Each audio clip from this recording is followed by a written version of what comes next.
Welcome to another episode. Gamecocks Talk with Captain Will. I'm your man, Captain Will. Make sure you like, make sure you share, make sure you subscribe to Gamecocks Talk with Captain Will so I can continue to bring you that gospel of Gamecocks every single day. Every single day, y'all. Every single day. You are now rocking with the best. And since you're rocking with the best, come rock with your man, Captain Will. We got to go with today, y'all. I said we got to go with today, y'all. I have to begin the show. Talking about my oldest daughter's birthday. Happy birthday to my oldest, Patrice Brazil, today. We're going to turn up tonight. It's your birthday. Celebrating tonight with the fam is amazing. Happy birthday. And continue to enjoy every day like it's your last one. Love you, girl. Now, let's get to the business at hand. The business at hand is WNBA season. Preseason starts tomorrow. We actually have basketball to discuss. And I can't wait for tomorrow. You talking about Kamilla Cardoza, you're talking about what, 14 Gamecocks who are on training camp rosters, 14 of them, all across WNBA teams, 12 teams, and we got 14 players on training camp rosters. And I hope that everybody makes it. The WNBA is the toughest roster to make. It's the toughest by far. You only got 12 spots. You ain't got no G League. You ain't got no developmental league. A lot of these spots are already guaranteed contracts. So it's very tough. So Kamilla Cardoza, just got drafted third. Our own Aja Wilson.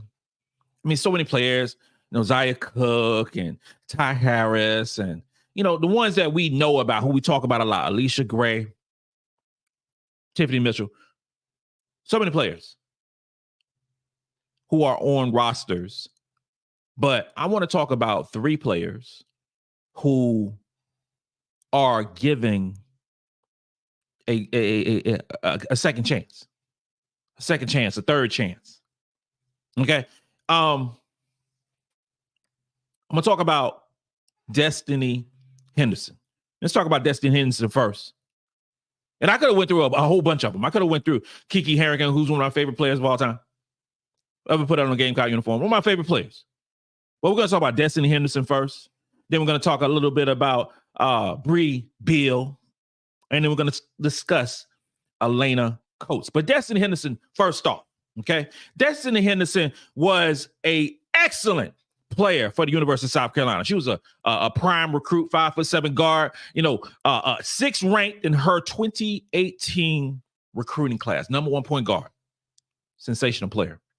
She was drafted 8th overall in the 2nd round by the Indiana Fever on April 11th. She was waived by the Fever on May the 16th. Like I said before, this is a tough league. And we envisioned, we thought that Henny and Aaliyah Boston were going to play together. It didn't work out. Didn't work out. But for the South Carolina Gamecocks, she was a dynamic player. You're talking about her senior year, you're talking about 30 minutes per basketball game. Average 12 points, 3 rebounds, 4 assists, 2 turnovers, 40% from the field on 10 attempts. 40% from 3 on 4 attempts. She scored 26 points in the national championship game against good old UConn. We all remember. Henny was on fire. And we won that championship. Now we are the three-time national champions. And that made us, in 2022, it was two-time national champions. Okay? Offensively, electric. Offensive rating overall 110.9. Defensively, she was really good too, even by her small stature. Had a defensive rating of 79.2 during her senior season. Now, she is getting the invite. She's on the training camp roster for the Atlanta Dream.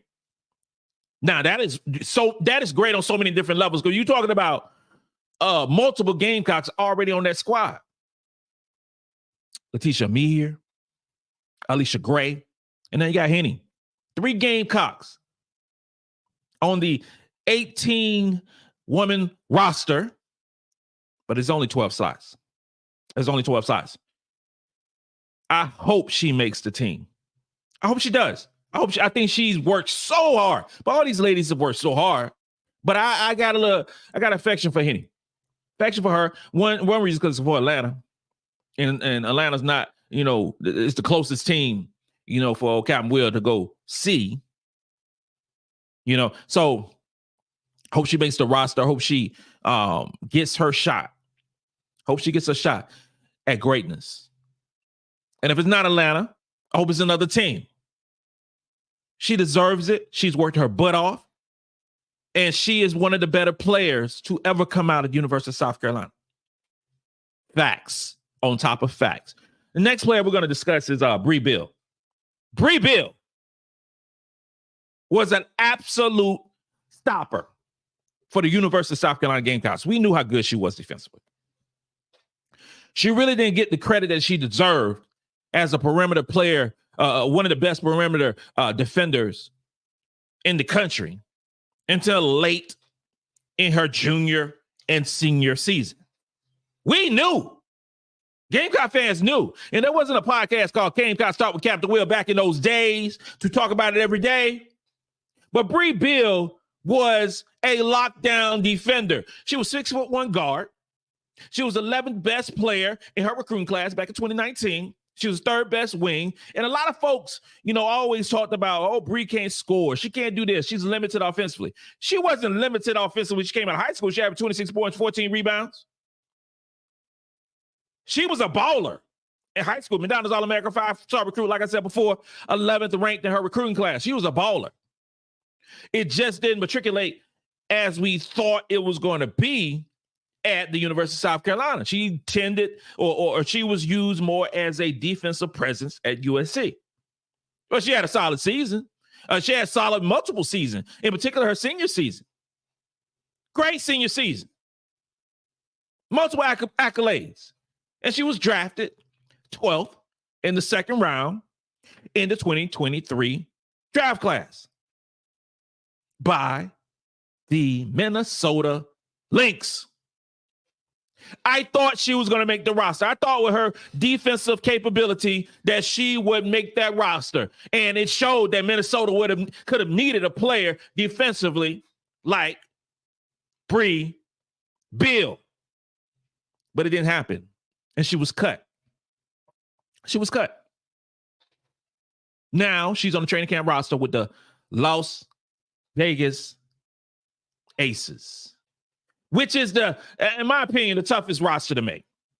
Toughest roster to make. I mean, the Las Vegas Aces is the best team in the world and has the best player in the world of our own Agent Wilson. Okay, so it's a tough roster to make. They had 3 draft picks in this draft class. It's difficult. It's difficult. But she's getting a shot. She's getting a shot. And that's all you need is a shot. As a senior year, she started on 37 games in the University of South Carolina. 37 games, average 25 minutes of play. 6 points, 4 rebounds, 3 assists, 42% on 6 attempts, 38% on 3 attempts at the 3-point line on 3 attempts per basketball game. She was a solid shooter. She just didn't shoot the ball a whole lot. What she lacked is free throw shooting. She was 58% from the free throw line. I'm sure she's improved on that. I'm sure. Sure. But what made her special is on defensive end. She always guarded the best perimeter player. And when you guarding the best perimeter player every single night, your defensive rating may dip, may not be as good, but the defensive rating was on point. You're talking about 77.9, guarding the best perimeter defender every time she was on the court. Her 6'1" size allowed her to switch on multiple positions. She was quick enough. She was smart enough. And she was a dog. Big body bends. That's what she was. That's who she still is. Except now, I think she has something to prove. I really do. I think she has something to prove. I think she has something to prove after she was cut last year. I think she has an opportunity to make this squad for multiple reasons.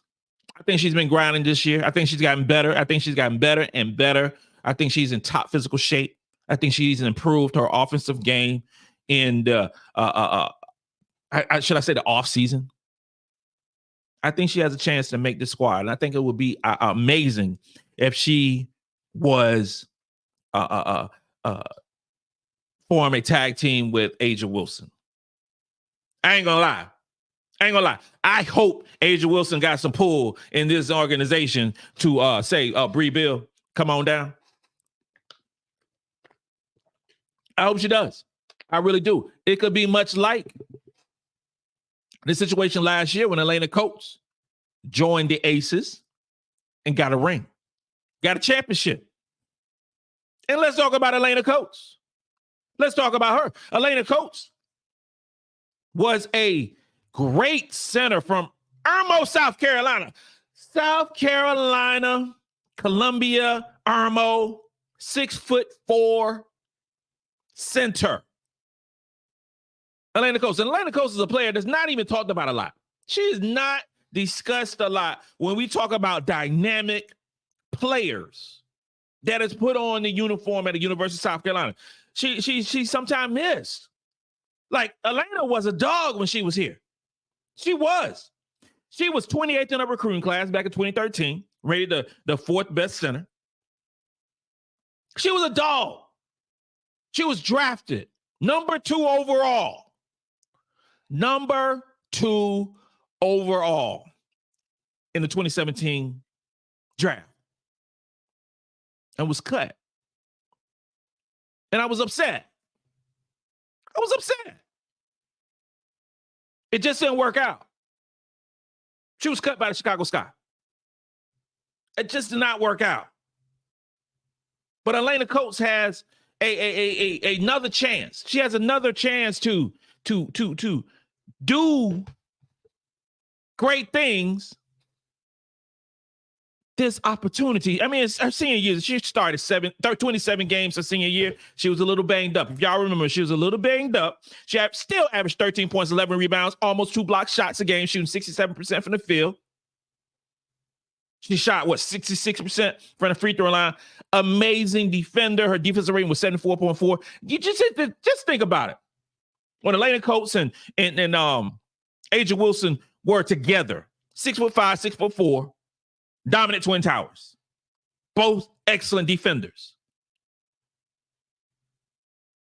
Her amazing field goal percentage, low turnover rate, allow her to have an offensive rating of 134.5 during her senior season. She was an amazing player. Amazing player. And she just got this shot.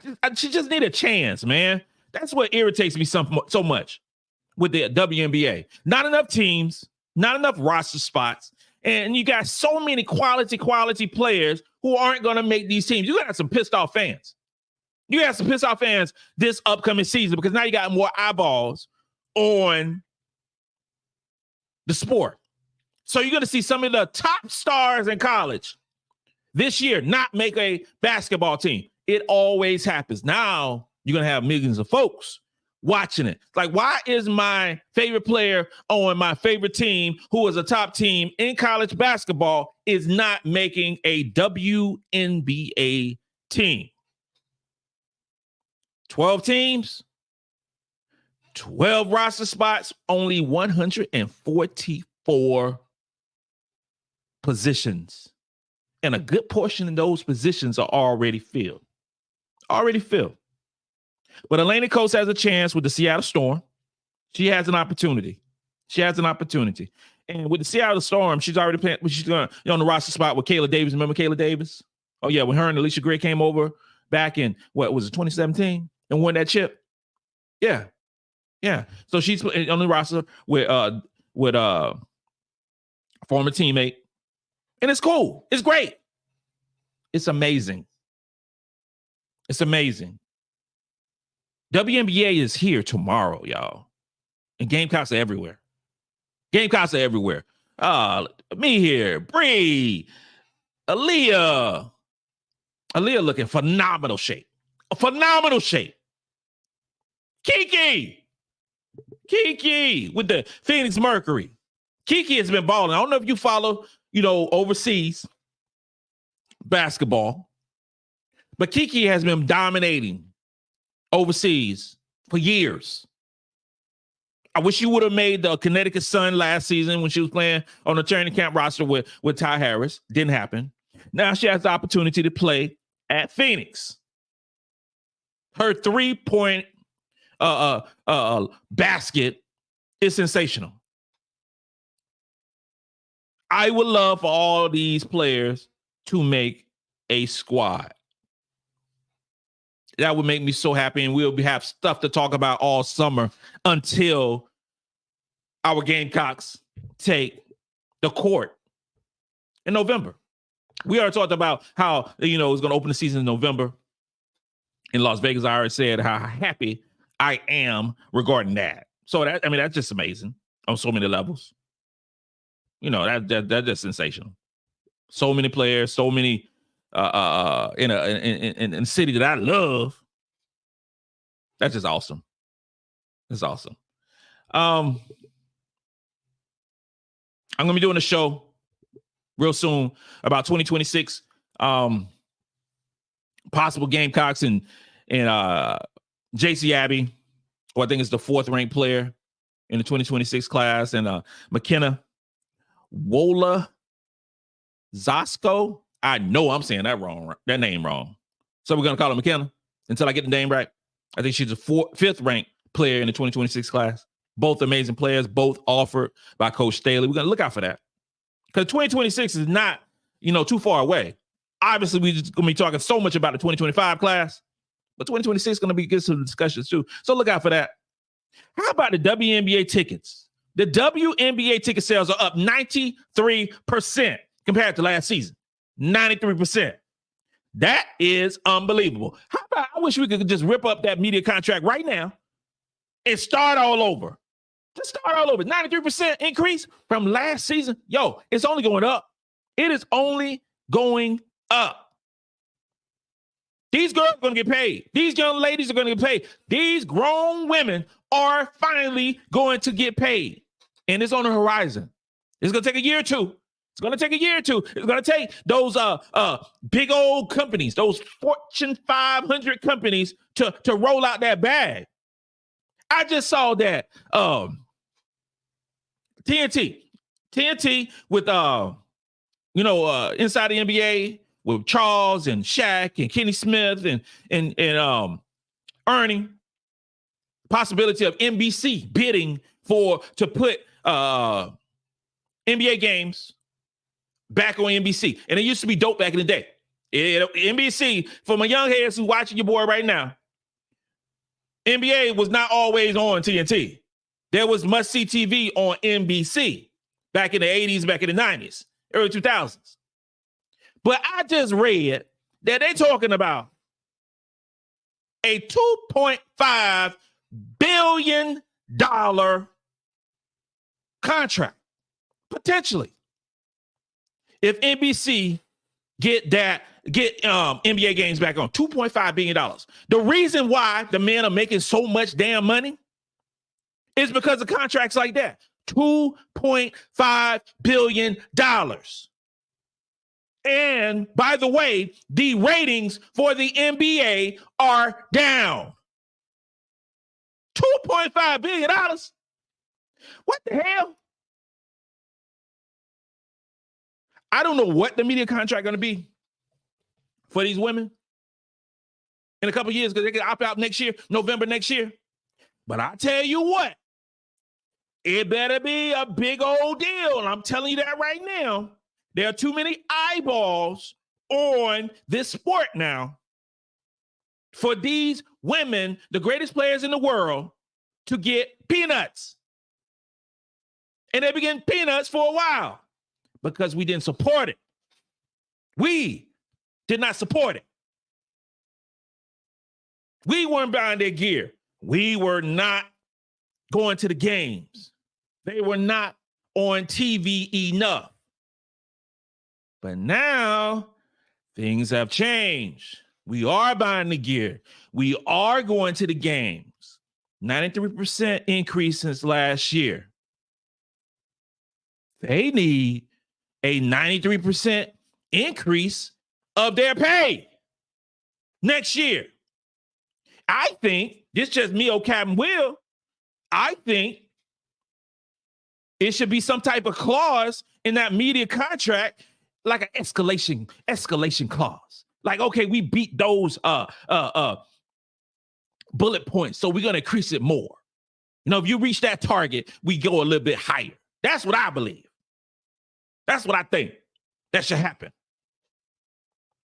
But ladies and gentlemen, the preseason starts tomorrow. We're going to talk all about it because the Gamecocks is everywhere, and we definitely talking about Leah Bolstered tomorrow. Indiana Fever playing, some Caitlin Clark. Oh, it's going down. It is going down. This concludes another episode of Gamecocks Talk with Captain Will. I'm your man, Captain Will. Make sure you like, make sure you share, make sure you subscribe to Gamecocks Talk with Captain Will so I continue to bring you that gospel of Gamecocks every single day. Ladies and gentlemen, you have stumbled upon the best Gamecock podcast out there. You're now rocking with the best. And since you're rocking with the best, come rock with your man. Come rock with your man, Captain Will. Let's go.